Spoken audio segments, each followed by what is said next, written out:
Well, now I know why.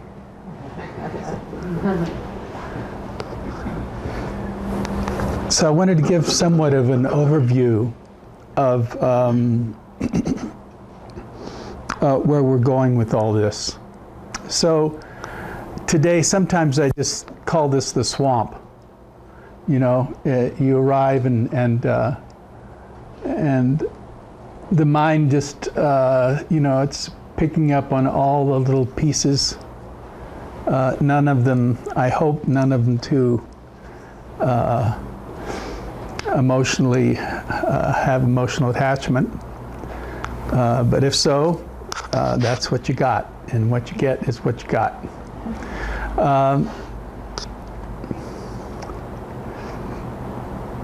So today, really, a lot of it is just this practice of settling in into the body and breath. And you know, I know it's a little tough on the body the first day. I think this can be continuously that way, but hopefully just manageable. And that our principal practice is simply, you know, it doesn't have to be the breath. It could just be the body. But it's all about something that's constantly in motion, constantly changing. So there's some kind of awareness that we can kind of focus on, which the breath is principally what the Buddha taught. Simply because, for one thing, it doesn't have to do anything with your, it does but doesn't have anything to do with what you think. It's just simply a function.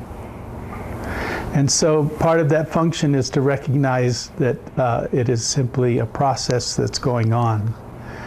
And our thinking,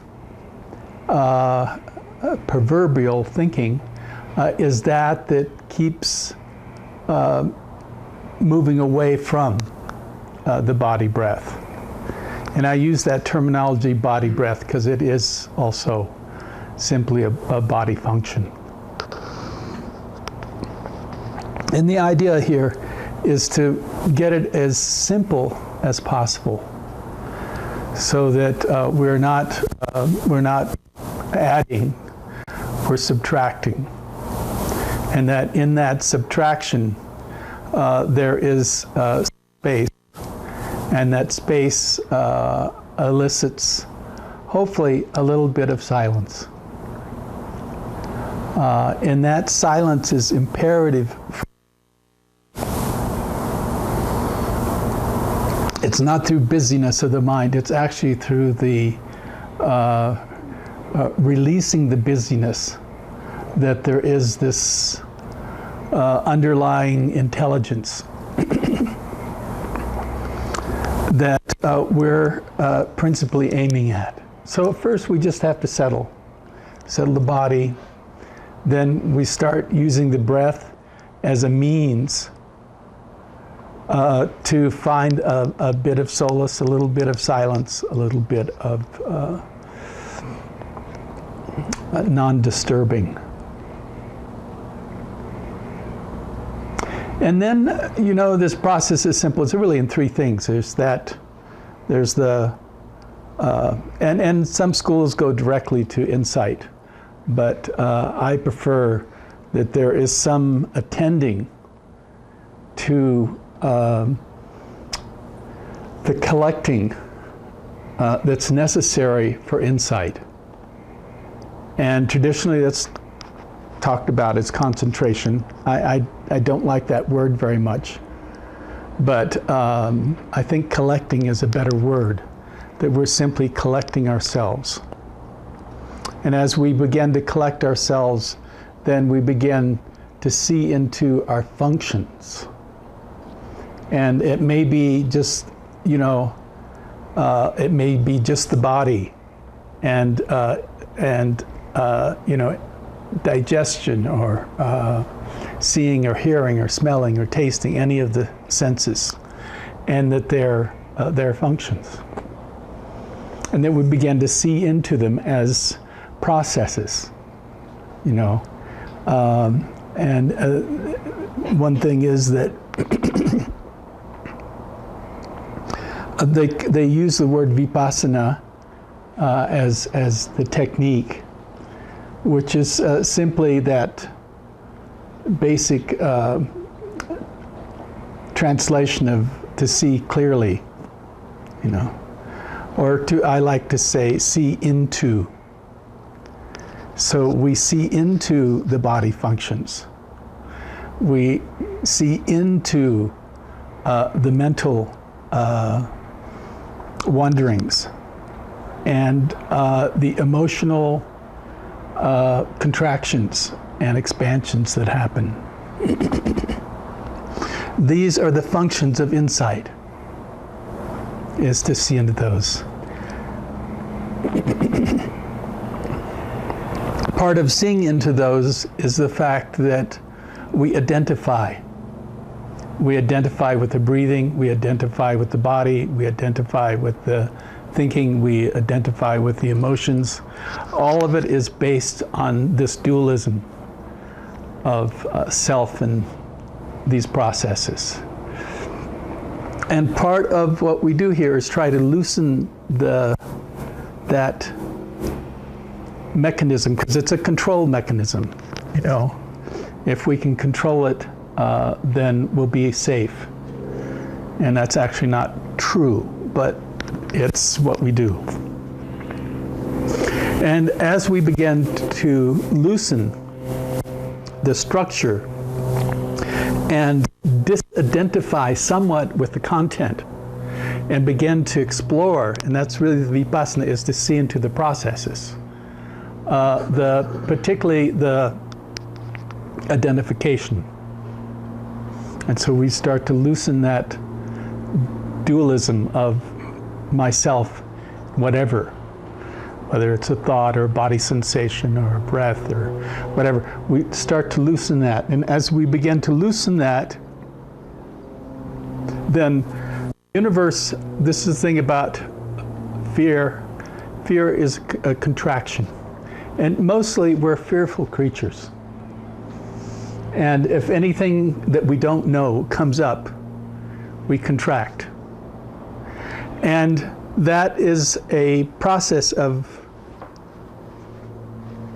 turning inward, of shutting the system down.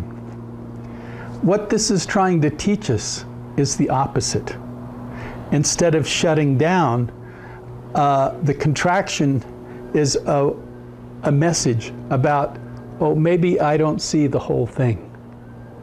And so there is the process of actually opening to discomfort, opening to fear, opening to, ultimately, to the scariest thing of all is love.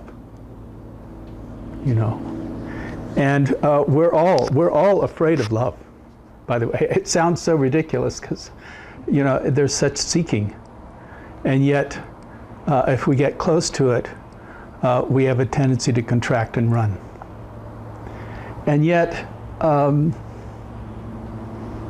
here we sit in this, you know, this incredible, with this incredible lake and the mountains and the trees around us. And they're asking us to, hello, can you see me? Do you see? And by that alone, that dualism of self and other begins to separate somewhat. Oh, you know, I see there's more possibility here. So ultimately, that vipassana is to actually begin to loosen the structure around, I like the word, it's called selfing, that we self a lot, you know, and then we begin to loosen that structure. And then the third aspect of this is actually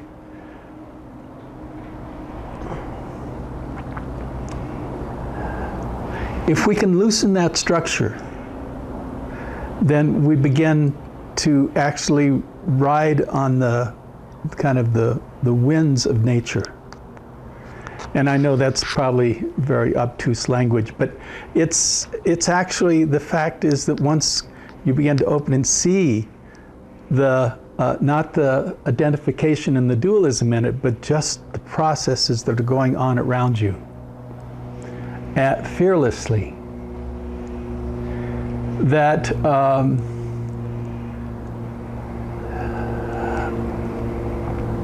the mind is no longer something to control or as a hindrance, but becomes a tool of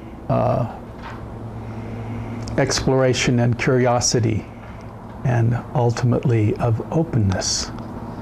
And when there's enough openness, then there's no separateness. And if there's no separateness, there's no fear. If there's no fear, then what is there?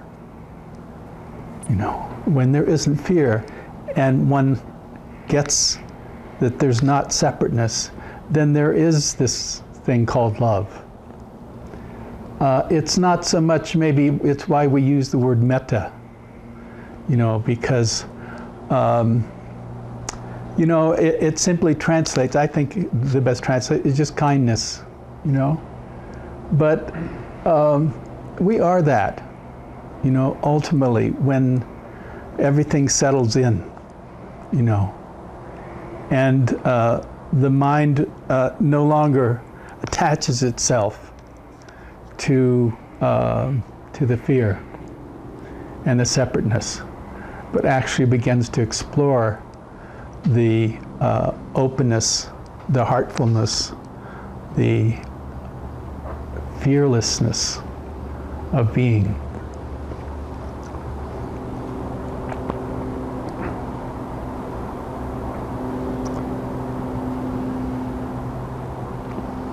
So that's just a little direction.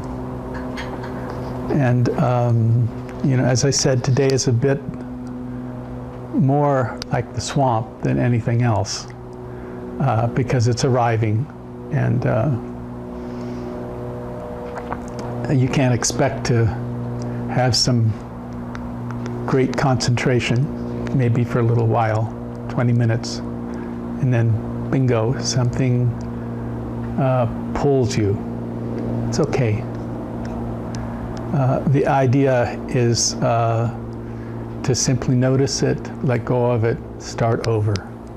And the real secret here is to start over. Just go, okay, I'm not gonna play that story for the umpteenth time. We're so good at storytelling, you know. And they don't all work out. So it's good to just learn to stay. You know, stay in your body, stay with your breath.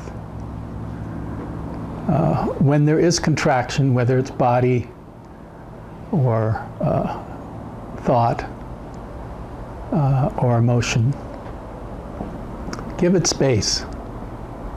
You know, it has a certain nature. And that nature, first of all, it's not something that stays.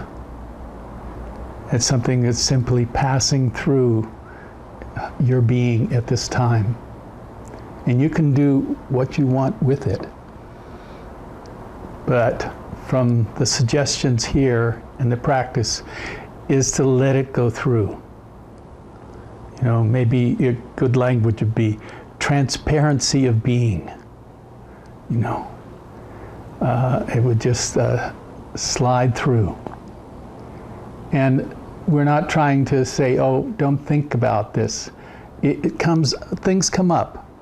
And to acknowledge them and befriend them and to let them go is the practice.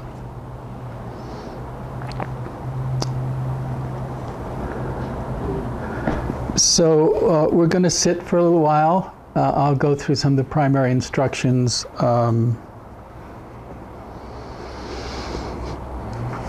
And then we'll see what we do. I have no idea, really.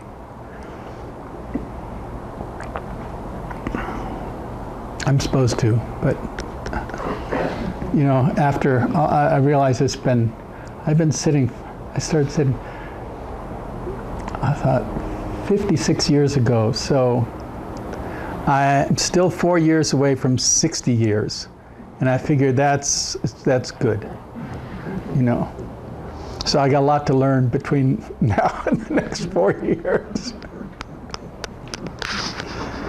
And even if it's your first time, it's, you know, the wonderful thing about this is it always works.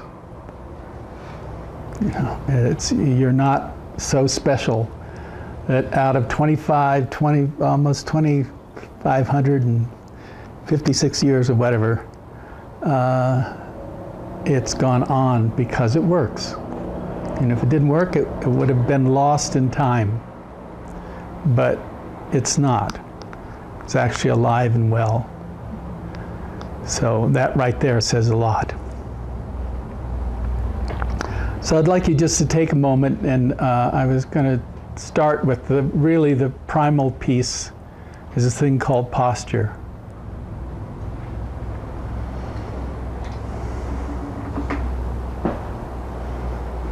And posture is something that we consciously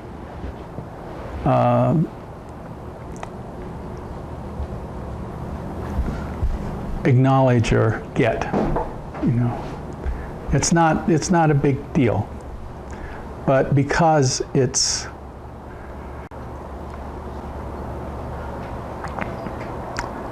something you live in all the time. And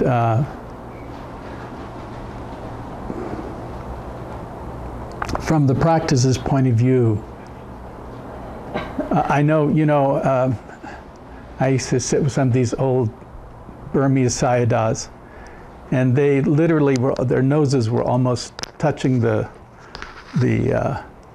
floor, and then and I thought, oh well, I can just sit the way I ever want. And then I had the contrast of the Zen tradition, which completely emphasizes the physical, and that the structure of the body is phenomenally important.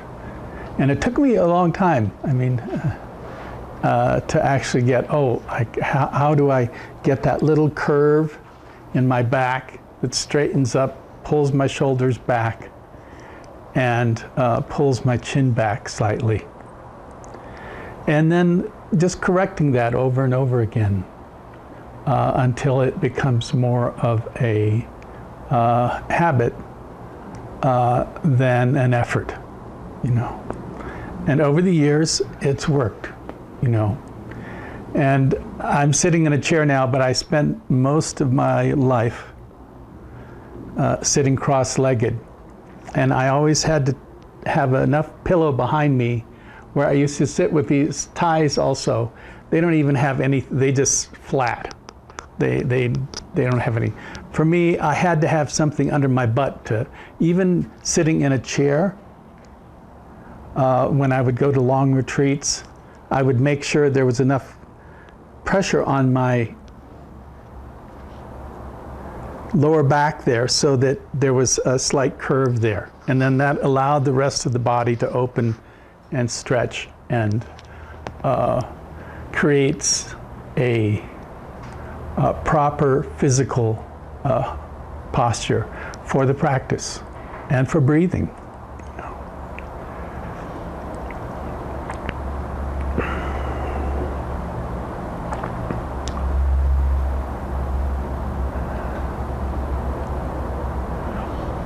Once you have found your posture,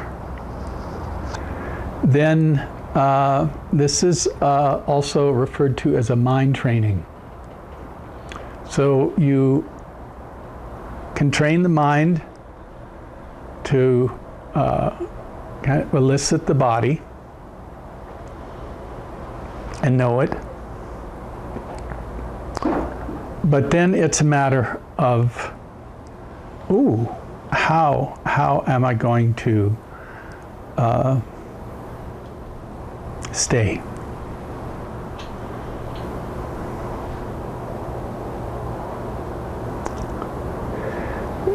There's four fundamentals of the breath. There's the in-breath, there's a resting moment or between, and then there's an out-breath, and there's a resting and another in-breath. That's that whole process. That's how complicated it is. And your job is simply to try to follow.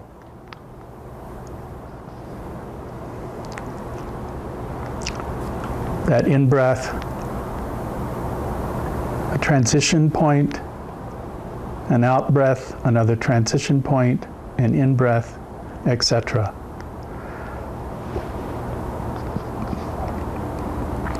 So the mind has something to go back to all the time that actually doesn't generate content. It's just simply acknowledging or noting a process of in-breath, out-breath.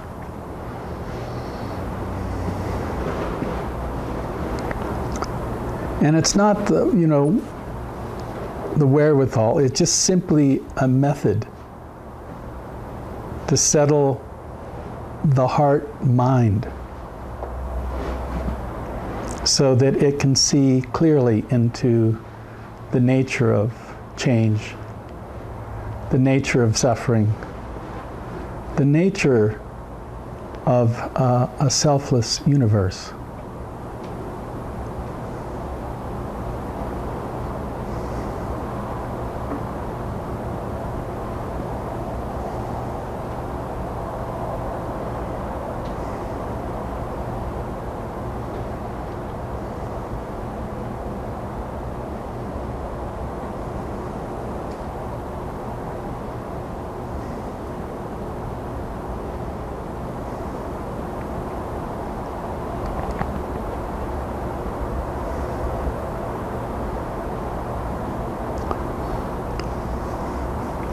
For some people, as simple as just staying with the physical sensation of the breathing process.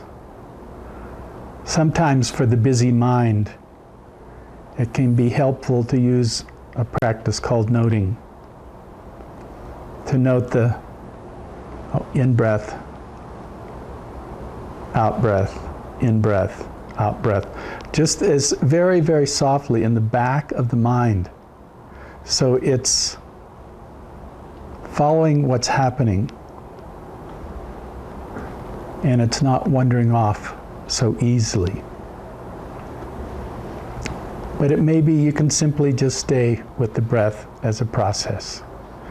There's no right or wrong. There is just settling.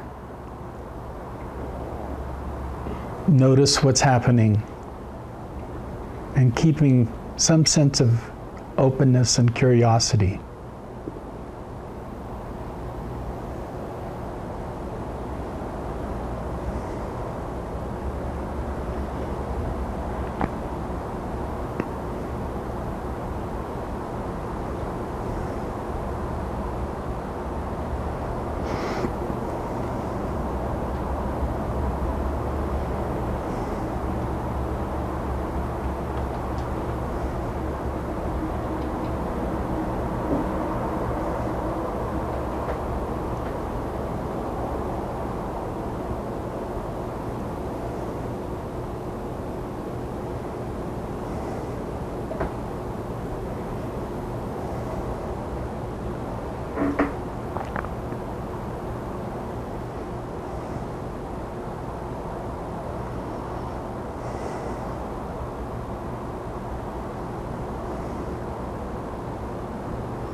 it can be helpful to note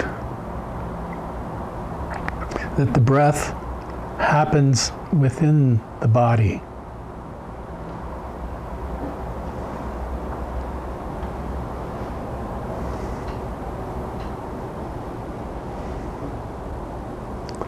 So in many ways, this is, at least at the beginning, is a body awareness.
You can use in and out or rising and falling of the body, breath.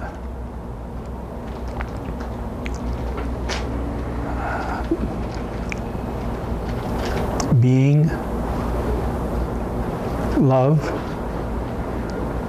being on the in-breath and love on the out-breath. There's many ways to collect yourself for the purpose of seeing.